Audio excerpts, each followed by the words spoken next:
Have you ever noticed how often we tell ourselves, if only I had this, then I'd finally be happy.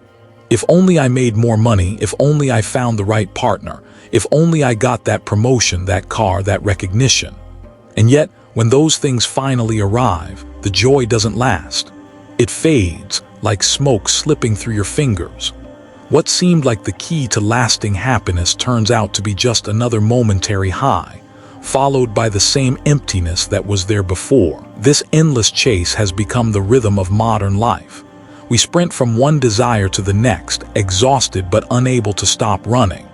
We're like travelers in a desert, always spotting an oasis on the horizon, but each time we reach it, the water disappears into sand. It's not that these external things are bad. Success, wealth, relationships, recognition, they can bring comfort and moments of joy. But here's the hidden truth. They can never give us the deep, unshakable happiness we long for. Why? Because they exist outside of us, and everything outside is fragile, impermanent, always changing. Think about it. A career can collapse. A relationship can end.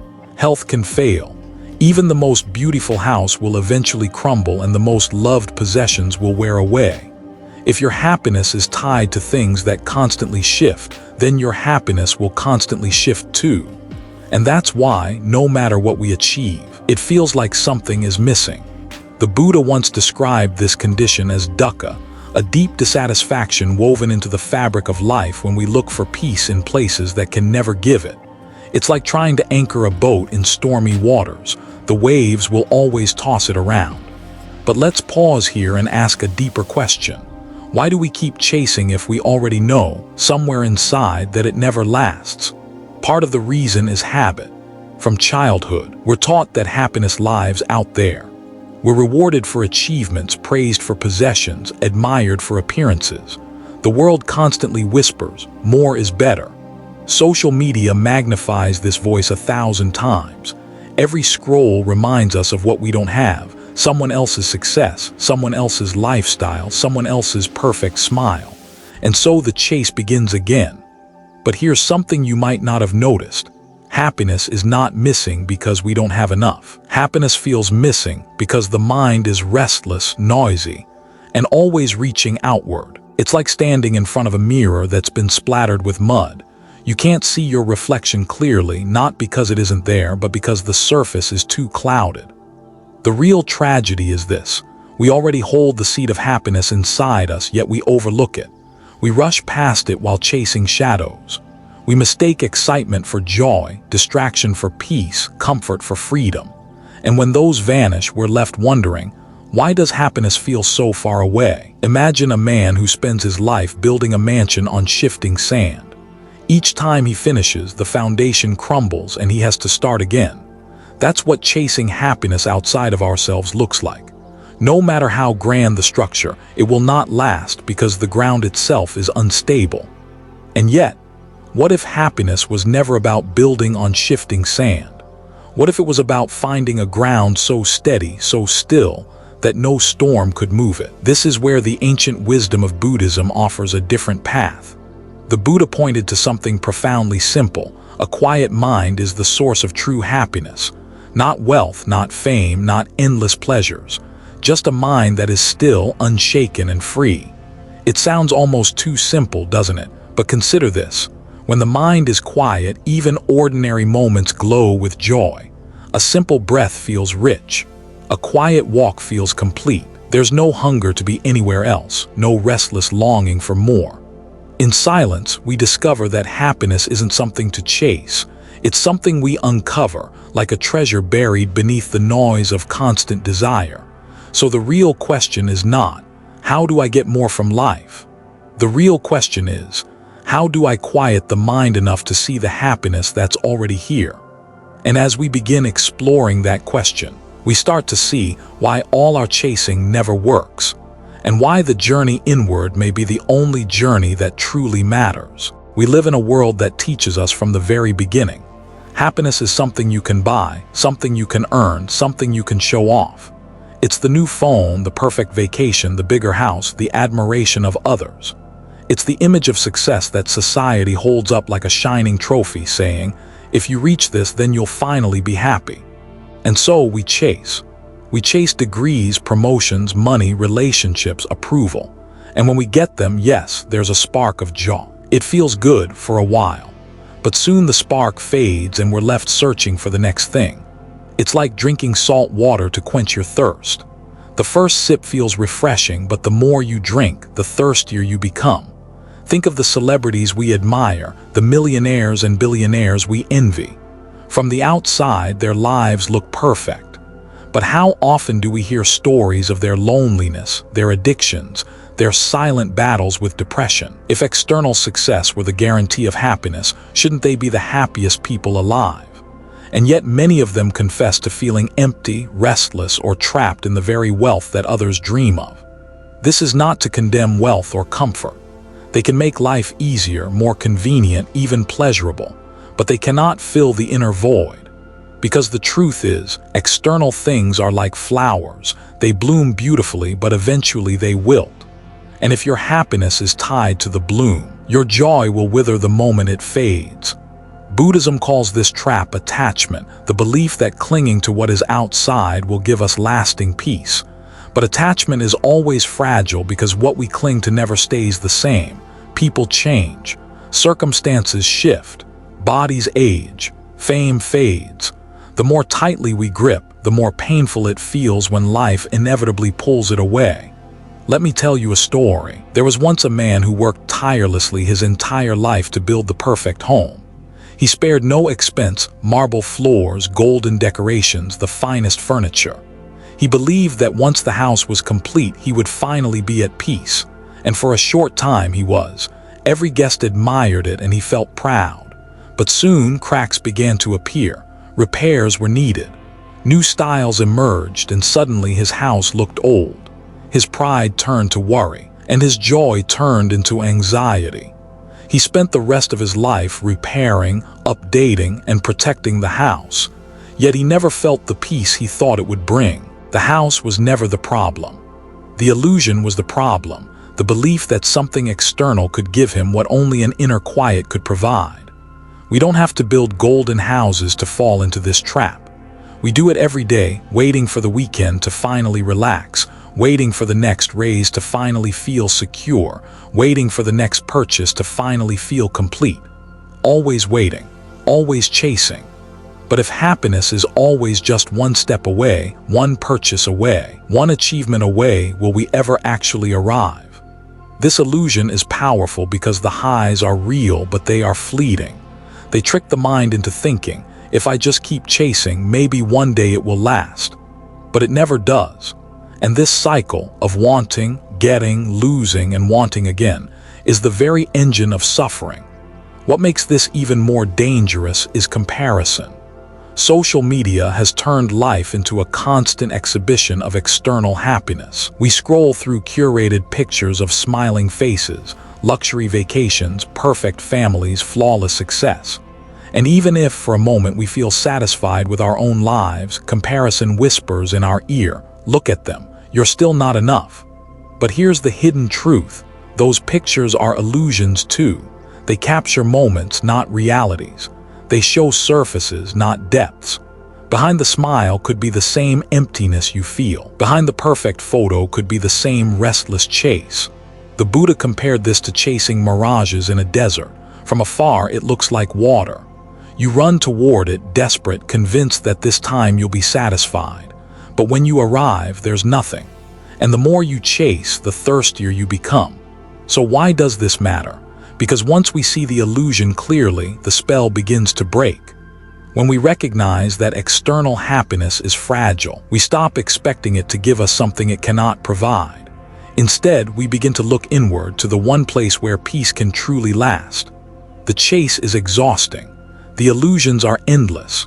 But the moment we pause and see them for what they are, temporary, fleeting, unreliable, we open the door to something far greater. A happiness that doesn't depend on the rise and fall of circumstances. A joy that doesn't fade when possessions crumble, when applause dies, when the world shifts. The kind of happiness that comes not from chasing, but from stillness. If chasing outside never works, then why do we keep running? Why does the mind insist on reaching for one thing after another, never satisfied for long? To understand this, we have to look more closely at the nature of the mind itself. The mind, when untamed, is like a monkey leaping from branch to branch, restless, distracted, never still. One moment it wants this, the next it wants that. It clings to what feels pleasant, pushes away what feels unpleasant, and fears what is uncertain.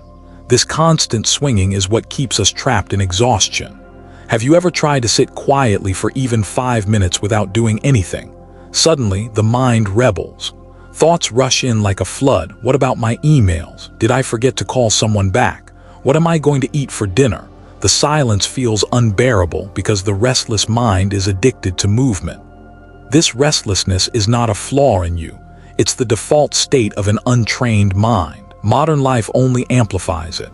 Every vibration of the phone, every ping of a notification, every scroll of a feed feeds the monkey inside, teaching it to expect constant stimulation. And when stimulation slows down, it panics, searching for the next hit. It's no wonder so many of us feel anxious, distracted, and tired, even when nothing is wrong. The storm is inside. The Buddha once said, "There is no fire like desire, no grip like hatred, no net like delusion, and no river like craving." The restless mind is all of these at once, a fire that burns endlessly, a grip that won't release, a river that never stops flowing. And here's the heartbreaking truth. Because the mind is restless, even moments of joy are spoiled. You might be having dinner with someone you love, but part of your mind is already planning tomorrow. You might achieve something great, but the mind immediately asks, "What's next?" Even in moments meant for rest, the mind keeps running, dragging you along like a horse that refuses to stop. The restless mind does not allow us to fully live. It steals the present and trades it for a constant rehearsal of the past and an endless rehearsal of the future. Always remembering, always anticipating, but never simply being here. There's a famous Zen saying, "When walking, walk. When eating, eat." Simple words, but in them lies a profound secret. The restless mind cannot just walk, it's already somewhere else. It cannot just eat, it's lost in thought. That's why even in the middle of abundance we feel poor. Even surrounded by beauty we feel blind. Let me paint a picture. Imagine standing beside a calm lake. If the water is still, it reflects the trees, the sky, even the stars above with perfect clarity. But if the water is stormy, churning with waves, nothing can be seen. The mind is the same. When restless, it distorts reality. When quiet, it reflects truth. And yet, most of us live with stormy waters every day. We wonder why we cannot see clearly, why peace feels so far, why joy slips away so easily. It is not because peace is missing, it's because the restless mind cannot hold it. But here's the encouraging part. Restlessness is not permanent. Just as muddy water clears when left undisturbed, the mind too can become still. Beneath all the noise, beneath all the chasing, there is a natural clarity waiting. And this is why spiritual practice exists. Not to add something new to you, but to strip away the constant agitation that hides your true nature. Meditation, mindfulness, compassion, all of these are simply ways to calm the restless monkey, to let the storm settle, to allow the mirror to shine again. Because once you glimpse even a moment of stillness, you realize something extraordinary. Peace was never far away. It was only hidden by the restless dance of the mind. And from that realization, a new possibility emerges. A way of living that is not enslaved by endless craving, but rooted in the quiet strength of inner calm. Sometimes the deepest truths are not taught through theories, but through lives quietly lived. Stories have a way of cutting through the noise, showing us that inner peace is not just an idea, it's something real, something possible, something we can see in others. There's a story of a simple monk who lived in a small mountain monastery. He owned almost nothing, just a robe, a bowl, and a pair of sandals. His days were filled with silence, sweeping leaves, cooking rice, meditating under trees. Visitors would often ask, "How can you be happy with so little?" And he would smile, eyes soft, and reply, "Because I already have everything I need." His happiness did not come from possessions. It radiated from a mind free of clutter. People would sit with him for just a few minutes and feel lighter, as if his calm was contagious. What he taught wasn't in words, but in presence. The kind of peace you can't fake, the kind of peace that can only come from within. Now contrast this with another story, one of a wealthy businessman who once visited that same monastery. He arrived in a luxury car, dressed in the finest clothes, carrying the weight of stress on his shoulders. He asked the monk, "I have everything money can buy, yet I can't sleep at night.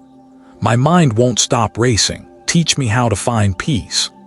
The monk offered him tea, but instead of pouring it into the cup, he let the tea overflow, spilling everywhere. The businessman cried out, "Stop! Can't you see the cup is already full?" The monk gently smiled. "Your mind is the same. It's so full of noise, of desire, of fear, that there is no room for peace. Empty your cup and you will taste it." That simple lesson stayed with the man for the rest of his life. He began to see that peace was not about adding more, but about letting go. We see this pattern again and again. Those who have less on the outside often carry more joy within, while those who have everything outside can still feel restless. Why? Because happiness is not the sum of possessions, but the state of mind holding them. There's another story, this one about a poor farmer. He worked the land with bare hands, ate simple meals of rice and vegetables, and slept on a straw mat. Yet neighbors noticed he always sang while working. One day a traveler asked him, "How can you be so joyful with such a hard life?" The farmer answered, "Because the sun rises, the rain falls, the earth gives. I don't need more to be grateful. Every day is enough." That gratitude was his treasure. He didn't wait for conditions to be perfect. He discovered perfection in the conditions he already had. And perhaps you've met someone like this in your own life. Maybe a grandmother who doesn't own much but whose presence makes you feel safe. Or a friend who has been through hardships, yet carries a smile that seems unshakable.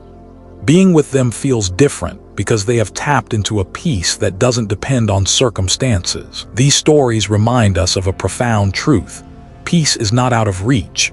It's not reserved for saints or sages living in caves. It is available to anyone willing to turn inward, to quiet the restless mind, to let go of the illusion that more will finally complete us. Because peace is not something you go out and find. Peace is what remains when the noise stops. It is the natural state of the mind, uncovered when craving, comparison, and fear are set aside. And once you see it in others, whether in a monk, a farmer, or even someone in your own family, you realize that this peace is not only possible, it's contagious. The calm of one person can awaken the calm in another. The smile of someone content with little can soften the endless hunger in your own heart. Stories like these are not just tales.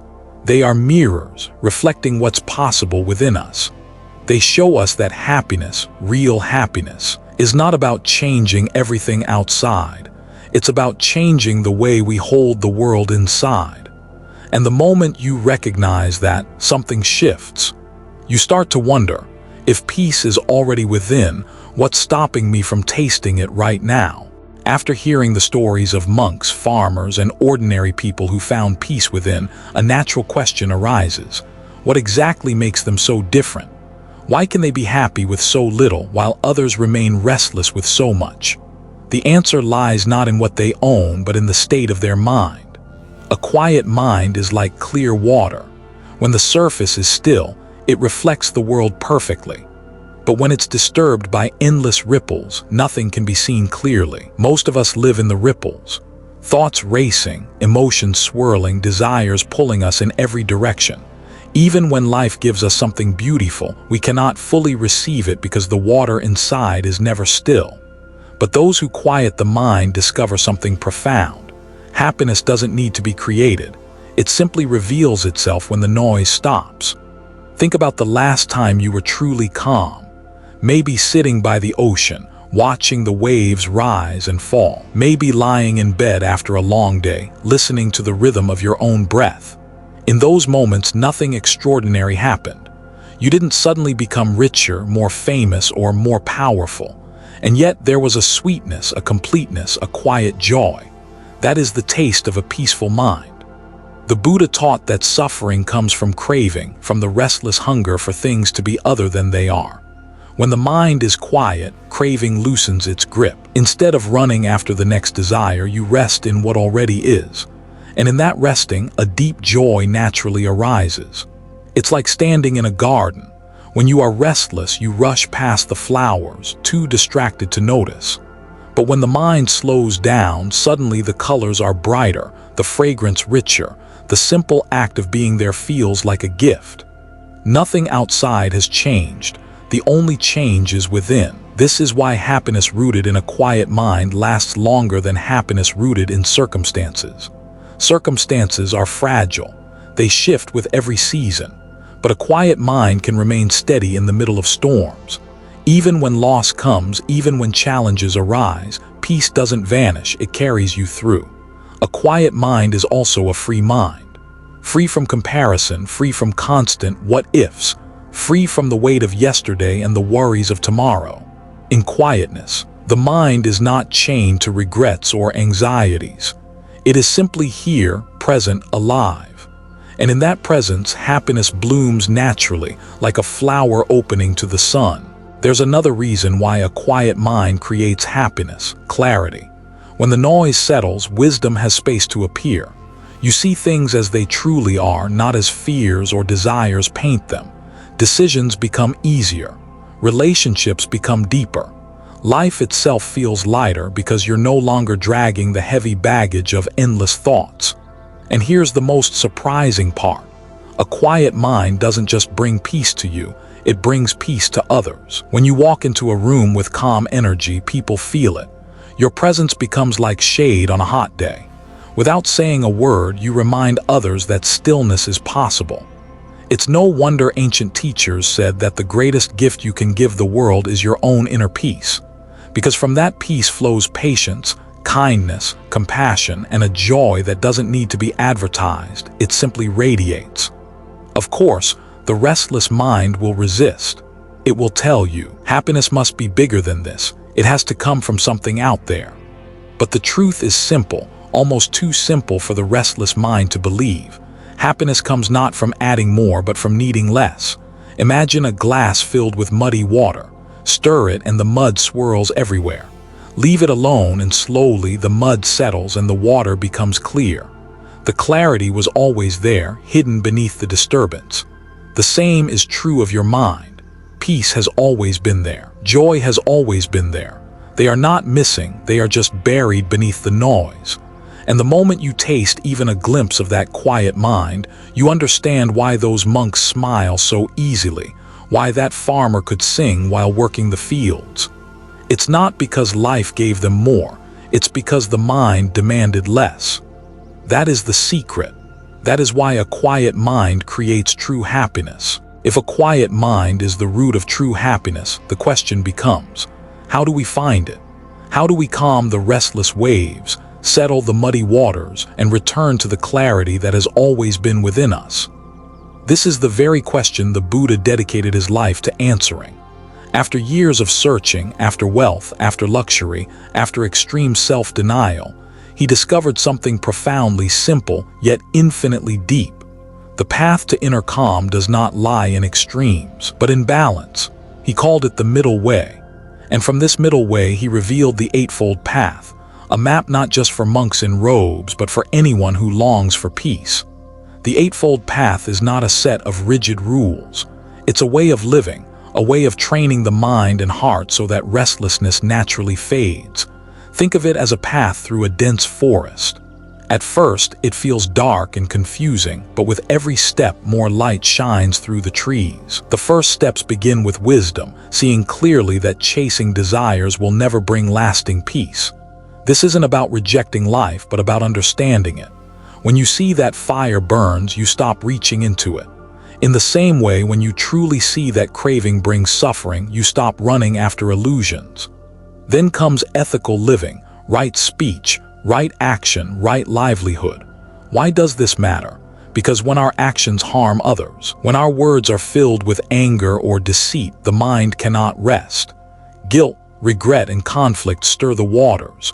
But when we live with honesty, kindness, and compassion, the mind becomes lighter, freer. It's not morality for morality's sake, it's the foundation of peace. And finally, there is mental discipline, right effort, right mindfulness, right concentration. These are the practices that tame the restless monkey within. Through mindfulness, you begin to notice the mind's constant chatter without being dragged away by it. Through meditation, you train the mind to rest on a single breath, a single moment, until stillness slowly appears. At first, it feels impossible. The mind runs, complains, resists. But like training a wild horse with patience and consistency, it learns to settle. And the reward is extraordinary. A calm so deep that it no longer depends on circumstances. A joy so steady that even sorrow cannot shake it. You don't have to retreat to a monastery to walk this path. You can begin wherever you are, breathing mindfully as you wash the dishes, walking slowly as you notice the earth beneath your feet, speaking words that heal rather than wound. Each small act is a step toward quietness. The path is not about becoming someone else. It's about uncovering the peace that was always there, beneath layers of craving and noise. The Buddha didn't give us something new. He reminded us of what we had forgotten. There is a story of a student who asked his master, "What have you gained from meditation?" The master replied, "Nothing at all." Surprised, the student asked, "Then what is the point?" The master smiled. "It is not about gaining. It is about losing anger, losing fear, losing restlessness. What remains is peace." That is the Buddhist path, not a chase for more, but a gentle letting go of what clouds the mind. And when enough is let go, the silence reveals itself.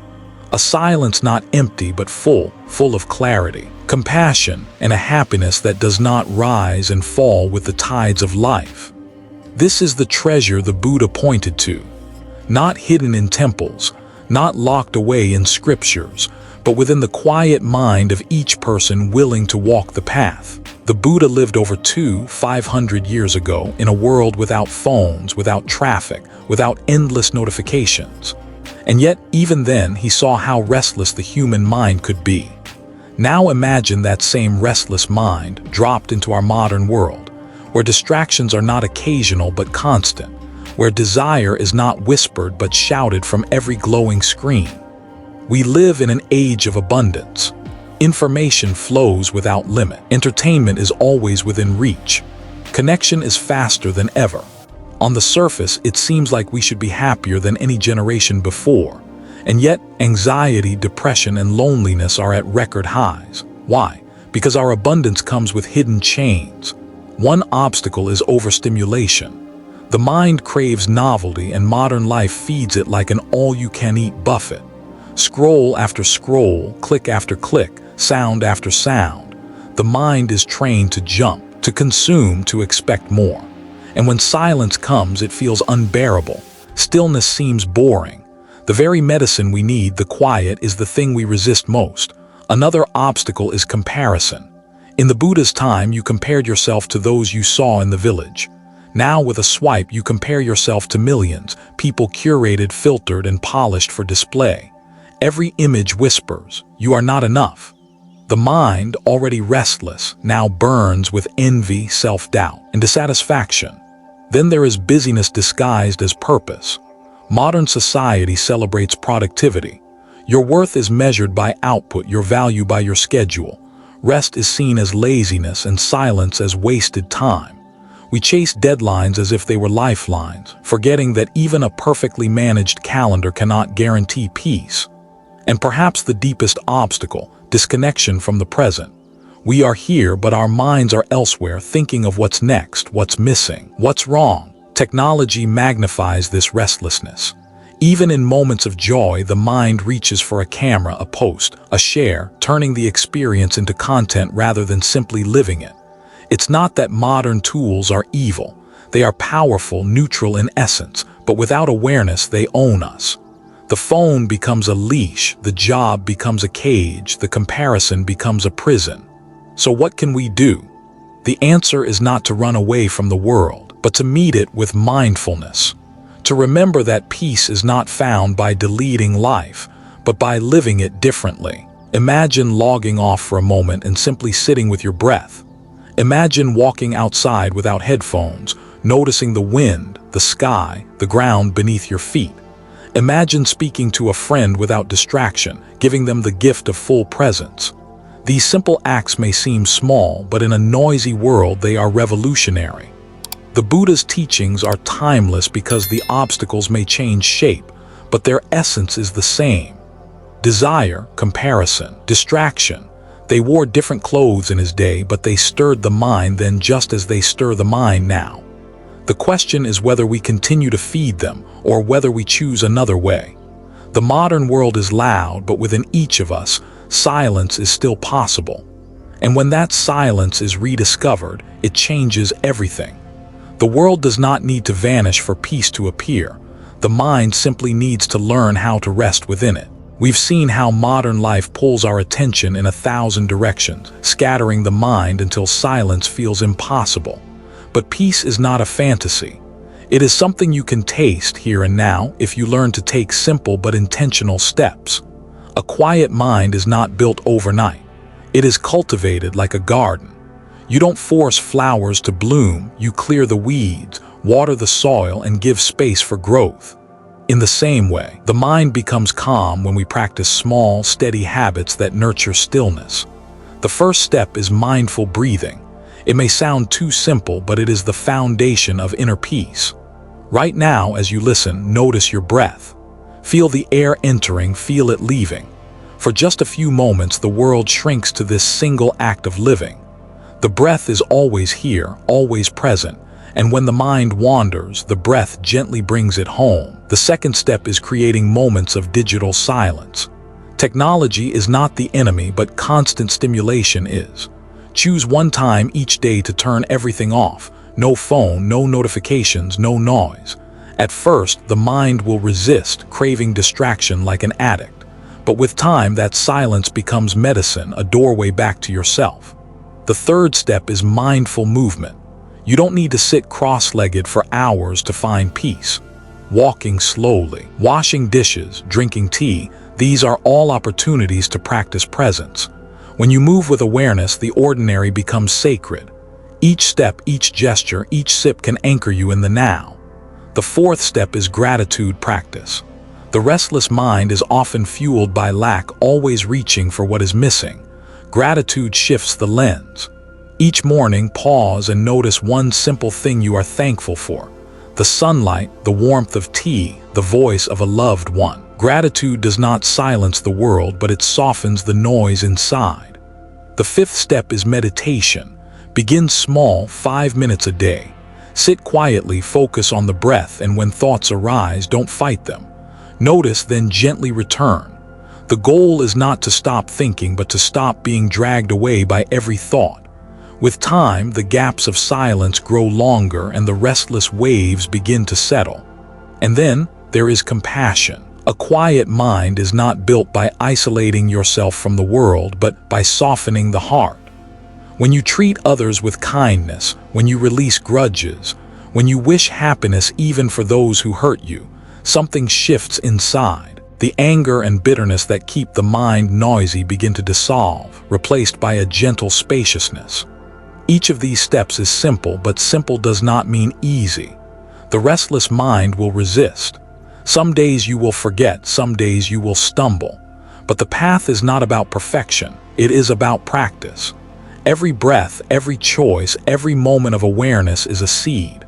Over time, the seeds grow and the garden of the mind begins to bloom. And perhaps the most important reminder, you don't walk this path alone. Every human being across time and culture struggles with restlessness. To practice is to join a lineage of seekers who, like you, long for peace. So begin where you are. One breath, one step, one moment of silence. That is enough.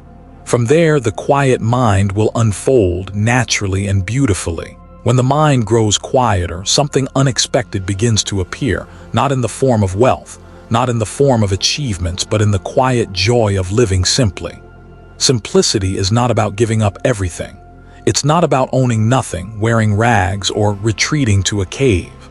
True simplicity is about freedom, freedom from the endless craving that says, I need more to be happy. Think of a glass of clear water. If it's mixed with too many flavors, too much sugar, too many additives, it loses its purity. but in its simple state it is refreshing, life-giving. Our lives are the same. When we pile on possessions, distractions, and constant desires, we cloud the natural clarity of joy. But when we simplify, we taste life again as it is, clean, fresh, and enough. Contentment is the twin of simplicity. It is the quiet whisper inside that says, "This is enough." Not in resignation, not in laziness, but in gratitude. The restless mind always reaches for what is missing. The quiet mind rests in what is here. There is a story of a monk who lived in a small hut with only a mat and a bowl. A wealthy man visited him and asked, "How can you be happy with so little?" The monk smiled and replied, "How can you be unhappy with so much?" The lesson is not to abandon life, but to see that happiness depends less on what we have and more on how we hold it. In our modern world, where advertisements scream, "Buy more, own more, be more," choosing simplicity is an act of courage. It is swimming against the current, but it is also an act of liberation. Every possession, every attachment carries weight. To simplify is to put down what is heavy and to walk lighter through life. Contentment doesn't mean you never dream or improve. It means that even as you grow, you are not enslaved by longing. You can enjoy success without clinging. You can face loss without breaking. You see life not as a ladder to climb, but as a gift to be lived, moment by moment. The joy of simplicity is found in little things. The warmth of morning sunlight, the laughter of a child, the taste of tea, the sound of rain. These moments do not require wealth or status. They require presence. And when the mind is quiet, these small joys expand, filling the heart in ways that riches never could. When you let go of the pressure to constantly have more, you discover you already have enough. And from that space, a new kind of richness emerges. A richness not of possessions, but of peace, simplicity, contentment. These are not empty ideals. They are practical ways of living that bring freedom. For in the end, the happiest life is not the one with the most, but the one that knows how to rest in enough. All along, we have been chasing happiness like wanderers searching for a hidden treasure. We looked for it in wealth, in relationships, in recognition, in possessions. We climbed mountains of desire, we crossed deserts of dissatisfaction, only to find that the treasure always slipped further away. But the truth is simple, and it has been with us from the beginning. Happiness does not live outside. It lives in the quietness of the mind. When the mind stops racing, when craving softens, when silence is allowed to bloom, joy arises on its own, uninvited yet unshakable. It is not the joy of excitement which burns bright and quickly fades, but the joy of peace, steady, enduring, and free. This is the treasure the Buddha pointed to. Not gold, not power, not fleeting pleasures, but something far greater. The ability to sit in the present moment and know, this is enough. And the beauty is, this treasure is not reserved for monks in monasteries or sages in distant lands. It belongs to you, to me, to anyone willing to pause, to breathe, to look inward. The world will always be noisy. Desire will always whisper. Obstacles will always arise. But within you there is a space untouched by chaos, a space of stillness, a space of clarity. That is your true home. So perhaps the journey is not about running farther, climbing higher, or owning more. Perhaps it is about returning to the simplicity of breath, to the silence within, to the happiness that has been waiting patiently beneath the noise. The true treasure is here. It always has been. A quiet mind, a peaceful heart, a joy that does not depend on anything outside. And once you taste it, you realize you were never searching for happiness. You were searching for yourself. If these reflections touch something within you, let this be just the beginning. The journey toward a quiet mind and true happiness is not walked in a single step, but in gentle moments of practice, of awareness, of return. If you wish to continue walking this path, I invite you to join our community here at Zen Buddhism Wisdom. Subscribe and let these teachings accompany you, week by week, as gentle reminders to breathe, to pause, to come home to yourself. Together, we can explore the timeless wisdom of the Buddha, not as distant philosophy, but as living guidance for modern life. So if this resonated with you, subscribe to Zen Buddhism Wisdom, and may every step forward bring you closer to the quiet joy that has always been within.